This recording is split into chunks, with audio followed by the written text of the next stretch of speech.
Okay, so mga katets, ito po ay isang passageway, no? And then, kadalasan ito po yung sinusundan natin. Ngunit, sa pagkakataong ito ay wala po doon sa direksyon na tinuturo ng passage. Okay? So, kung titingnan natin dito sa compass, yan po ay going north, no?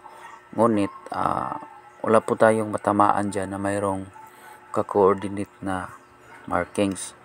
So, kapag magkumpas tayo going is may matamaan tayo na bato na mayroong markings na triangle. Yung bato na yan. No, titingnan natin dito sa kumpas. Yan, saktong-sakto talaga. No. Going is and then may ka-coordinate siya doon. May markings. So, ibig sabihin, hindi lahat ng passageway ay nandun yung laman at nandun yung tamang direksyon na susundan natin. Kapag nakatagpo tayo mga ka-threads ng passageway katulad nito, i-compass muna natin, no?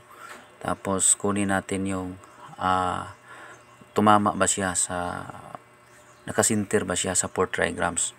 Katulad nito, sinter siya, no? Sakto talaga na going north, and then ang coordinate markings ay nandun talaga, tumama talaga sa S, and then ang markings na makikita sa S bukod doon sa graph type na tinuturo natin ay triangle. So ibig sabihin na ang tamang direksyon o digging spot ay dito sa S, wala po dito sa north, no? So hindi pwedeng sundan ang north dahil walang coordinate, no? At saka wag din tayong magpunta sa south kasi ang kag-coordinate niya ay nandun sa S, no? At makikita natin na mayroong 4 na bato na kapag titingnan natin ng mabuti ay naka diamond. So ito po yung triangle na coordinate markings at mayroong graph type. So ibig sabihin mula sa passageway, yan, 1, 2, 3 at pang-4 po ito. So dito lang po sa gitna ng 4 na bato na nagka-hugis or nagka-form ng diamond ang pagkalagay nila, no? So ang passageway ay posible na maliligaw po tayo kapag yan ang sundan natin, no? So hanapin natin ang ka-coordinate katulad nito. Klarong-klaro na magka-coordinate po sila. At ang mga bato na yan mga katets ay hindi po movable, no? Malalaking mga bato po yan, matitigas, hindi kayang i-move, no? Ibig sabihin nakalibing po yan, malaking bato nakalibing, at maliit lang po yung medyo makikita natin. So isa po yan sa design o sa pattern nila. So ulitin ko po, hindi lahat ng passage na mayroong binibigay na direksyon katulad nito, mayroon siyang claw, di ba? Makikita mo yung bato tinapyasan at nakaturo siya going is, and then pag ikumpas natin saktong-sakto talaga, tatama talaga doon sa east direction. Tatamaan natin ang isang bato na mayroong markings na triangle, no?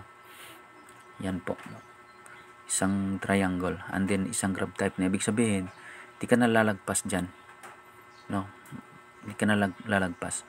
So mula dito sa passage ay magpa going east ka na lang kasi nandun yung coordination.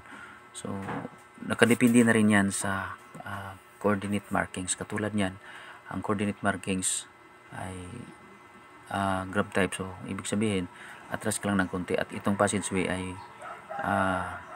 wrong direction po ito kapag ito po yung susundan natin. So ang tamang direction ito po, at ito na po rin yung digging site.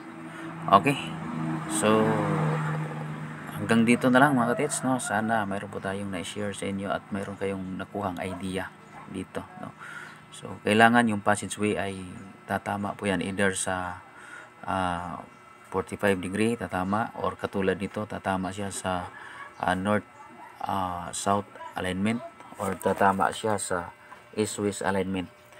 Kapag ganon, tama po yung isa po yan sa pattern ang mga ganyan. So ang next move mo ay hanapin mo yung coordinate markings katulad yan, na ang coordinate markings ay nandito sa S at ang dig site niya dito na rin mismo sa S, no?